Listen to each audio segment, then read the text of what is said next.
బీహార్ వాళ్ళు ఇటుక బట్టి నుంచి వరి నాట్లు, పత్తి ఏరేదాకా అన్ని రకాల కూలీ పనులు చేస్తున్నారు. ఒరిస్సా వాళ్ళు అన్ని రకాల కార్మికులుగా, వంటకాల తయారీదారులుగా చేస్తున్నారు. రాజస్థాన్ వాళ్ళు టీ స్టాల్ మరియు హోటల్, శానిటరీ షాపుల నిర్వహణ చేస్తున్నారు.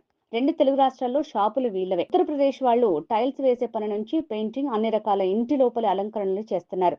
కేరళ వాళ్ళు ఇంగ్లీష్ బోధించే టీచర్లుగా పనిచేస్తున్నారు. కర్ణాటక వాళ్ళు భవన నిర్మాణ కూలీలుగా పనిచేస్తున్నారు. ఇలా ఇతర రాష్ట్రాల నుంచి ఇక్కడికి వచ్చి ఎంతో మంది ఉపాధి పొందుతున్నారు.